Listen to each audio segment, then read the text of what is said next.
Assalamualaikum warahmatullahi wabarakatuh. Yang terhormat Bapak Ibu dosen penguji uji kinerja, perkenalkan, nama saya Azharuddin, guru mata pelajaran Sejarah Kebudayaan Islam di MANW Ketangga Suela, Desa Ketangga, Kecamatan Suela, Kabupaten Lombok Timur, Nusa Tenggara Barat. Dan saat ini saya adalah mahasiswa PPG dalam Jabatan Kementerian Agama tahap 4 tahun 2025 di LPTK Universitas Islam Negeri Imam Bonjol Padang dengan nomor induk mahasiswa 25240111882. Pada hari ini saya akan melaksanakan praktik pembelajaran sebagai tugas uji kinerja dengan materi substansi dakwah Abu Bakar As-Siddiq di kelas 10. Demikian perkenalan dari saya. Assalamualaikum warahmatullahi wabarakatuh. Selamat menyaksikan.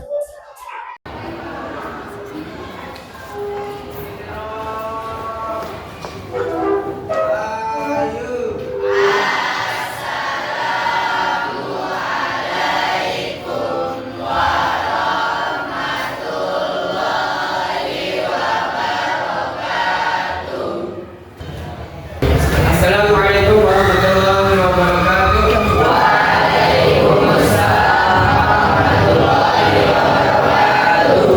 Selamat pagi anak-anak. Bagaimana kabarnya hari ini?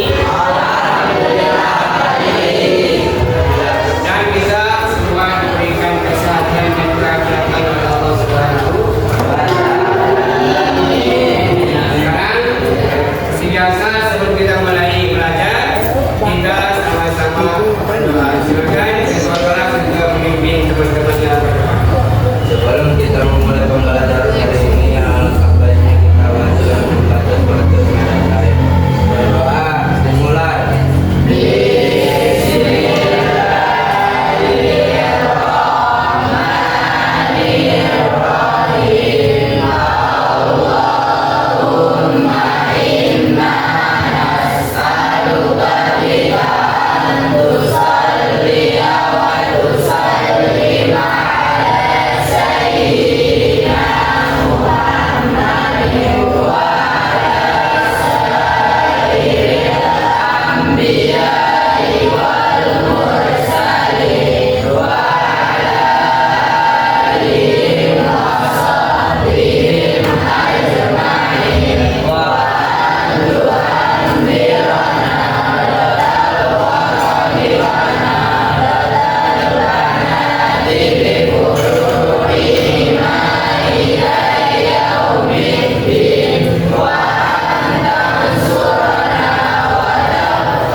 Selanjutnya saya akan mengabsen kalian.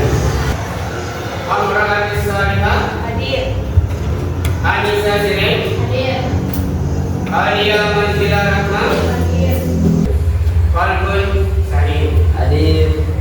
Yang hadir ya. Selanjutnya, untuk menghangatkan suasana pembelajaran kita hari ini, mari kita sama-sama tepuk semangat. Silakan kamera kalian memimpin teman-teman. Tepuk semangat.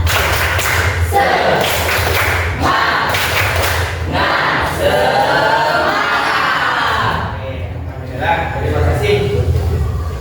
Selanjutnya, untuk melanjutkan pembelajaran kita hari ini, terlebih dahulu kita mengingatkan kembali pembelajaran kita pada minggu yang sudah lewat. Ada masih ingat? Ada. Apa itu?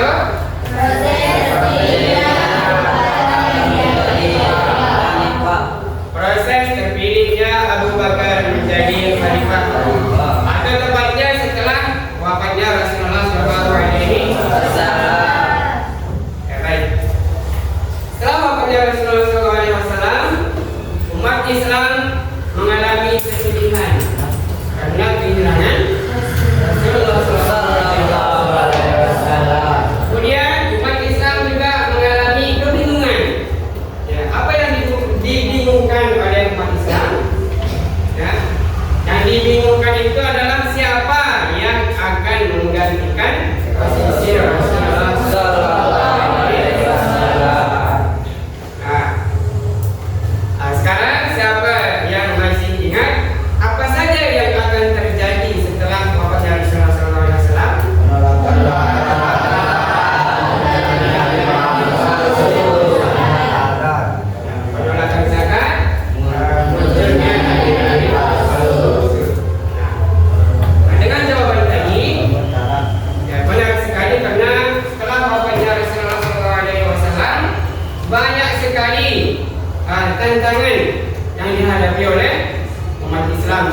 terjadi perpecahan, kemudian pemurtadan, munculnya nabi-nabi palsu. Oleh sebab itu, kaum muslimin menunjuk Abu Bakar sebagai khalifah.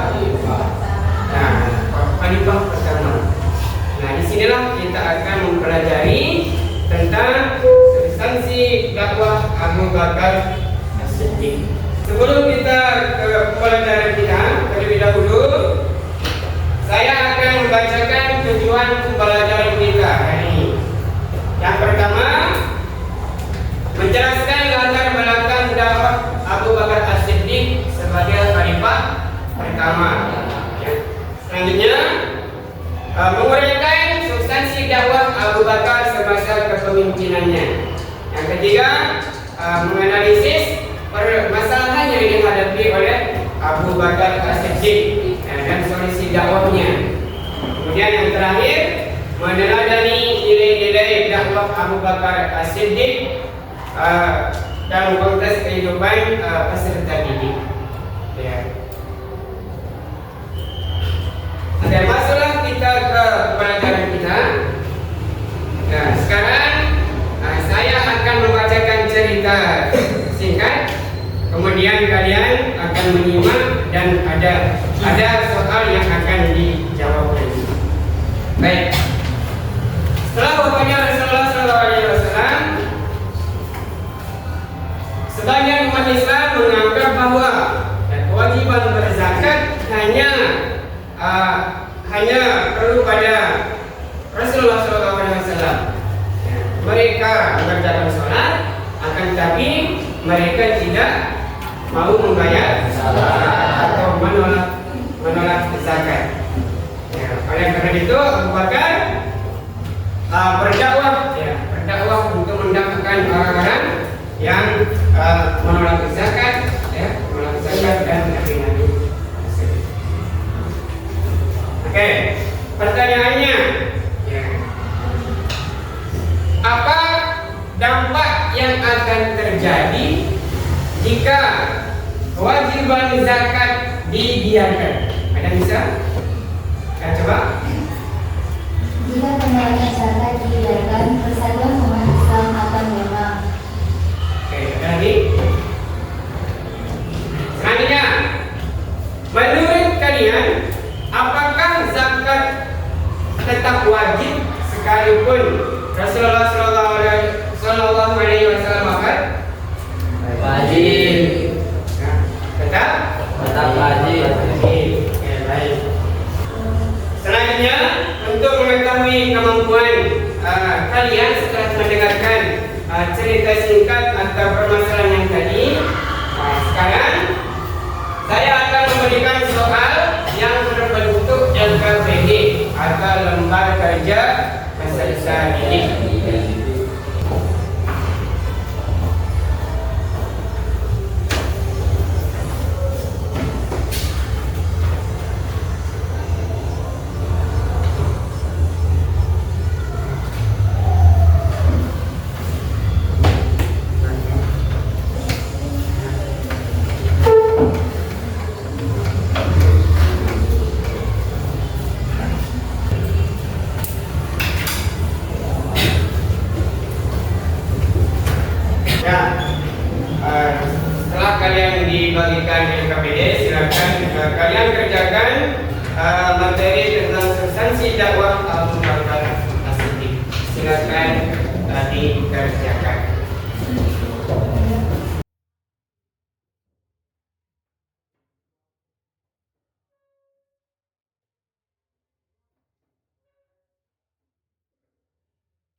menghadapi berbagai macam permasalahan yang serius. Salah satunya adalah penolakan membayar zakat. Karena pada waktu itu sebagian umat Islam menolak membayar zakat dengan alasan mereka menganggap bahwa kewajiban zakat hanya berlaku pada Rasulullah SAW. Sehingga dalam kondisi inilah Abu Bakar As-Siddiq diangkat menjadi khalifah pertama. Setelah terpilihnya beliau menjadi khalifah, beliau menegaskan bahwa zakat adalah kewajiban yang tidak boleh ditinggalkan, dan dia, Abu Bakar, akan memerangi orang yang memisahkan antara sholat dan zakat. Demikian hasil diskusi kami. Mungkin ada yang ingin bertanya? Apakah ketegasan tersebut tidak berisiko menimbulkan konflik di antara umat Islam? Pertanyaannya akan ditanggapi oleh teman saya. Menurut kami, ketegasan Abu Bakar As-Siddiq memang berisiko menimbulkan konflik. Tetapi, ketegasan tersebut justru diperlukan untuk menjaga ajaran Islam. Jika Abu Bakar bersifat lembek, kewajiban zakat bisa ditinggalkan dan persatuan umat Islam akan semakin lemah. Ketegasan yang dilakukan Abu Bakar adalah untuk menjaga kebenaran dan kebenaran umat Islam, bukan untuk menimbulkan perpecahan. Mungkin hanya ini hasil presentasi kami. Kurang dan lebihnya kami mohon dimaafkan. Sekian dan terima kasih. Assalamualaikum warahmatullahi wabarakatuh.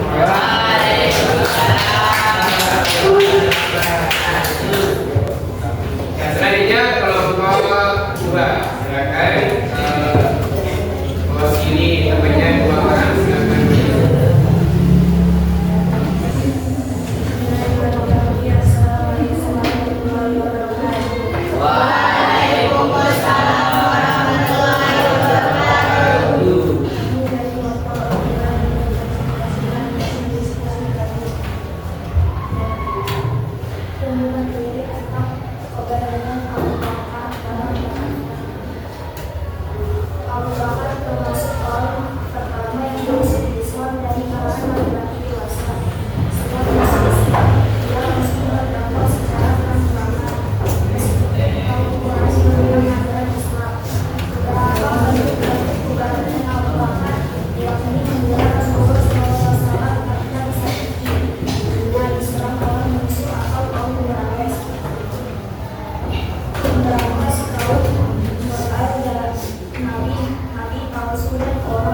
Abu Bakar mendapat gelar Siddiq yang berarti orang yang sangat jujur dan selalu membenarkan kebenaran. Gelar ini menunjukkan bahwa kejujuran dalam menentang hal sebagainya baik sebelum kami tutup yang teman-teman ada yang ingin bertanya.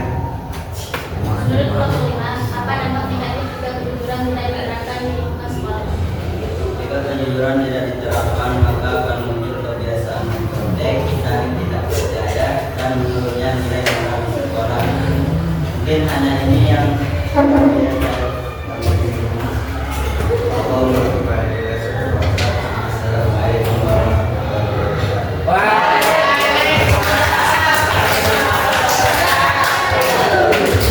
Baik. Setelah kalian presentasikan hasil diskusi kalian, berdasarkan zakat setelah wafatnya Rasulullah SAW itu, ya, itu adalah sangat berpengaruh terhadap ajaran umat. Kemudian yang kedua, Abu Bakar bersikap tegas, bukan berarti hanya semata-mata untuk keinginannya sendiri, ya, akan tetapi rasa tanggung jawabnya sebagai pemimpin untuk menjaga atau untuk menjalankan perintah Allah Subhanahu wa Ta'ala. Adapun substansi dakwah Abu Bakar As-Siddiq, ya, yakni menegakkan ketaatan kepada Allah Subhanahu wa Ta'ala, kemudian menjaga persatuan umat Islam, kemudian mempertahankan kewajiban berzakat sebagai rukun Islam, kemudian menunjukkan ketegasan dan rasa tanggung jawab sebagai pemimpin. Inilah substansi dakwah Abu Bakar As-Siddiq. Jadi Abu Bakar As-Siddiq itu berdakwah bukan hanya sekedar lisan saja atau lewat lisan saja, akan tetapi cara beliau juga berdakwah dengan membuktikan dengan tindakannya. Sekali lagi, Abu Bakar berdakwah bukan sekadar hanya lewat ucapan saja, tetapi dengan tindakannya juga. Nilai apa saja yang paling relevan atau paling penting terhadap kehidupan kalian? Kejujuran, tanggung jawab, keberanian, ya, keteguhan. Oke, baik. Yang itu, mari kita sama-sama simpulkan bahwa Abu Bakar adalah khalifah pertama yang menghadapi berbagai macam tantangan setelah wafatnya Rasulullah SAW. Ada semata-mata untuk menguatkan atau menjaga persatuan umat Islam. Kemudian selanjutnya terakhir, ya, keteladanan Abu Bakar mengajarkan kita bahwa menjadi diri sendiri dengan kejujuran, bertanggung jawab, berani dan tegas, ya, ini adalah hal yang sangat penting bagi kehidupan kita dan bisa diterapkan di kehidupan sehari-hari. Setelah kehidupan kita ini, itu mari kita sama-sama menutupnya dengan silakan untuk ketua kelas memimpin doa penutup. Sebelum kita tutup pembelajaran hari ini, mari kita berdoa dalam hati dimulai.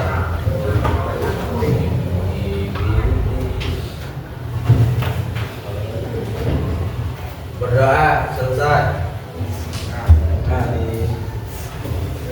Ya, saya akhiri dengan ucapan mudah-mudahan kita mendapatkan ilmu yang banyak, berkah dan bermanfaat. Kita dalam beribadah bersama dalam di dalam mempelajari sejarah-sejarah Islam. Kemudian saya ucapkan wallahu muwaffiq ila sabilir rasyad. Wassalamualaikum warahmatullahi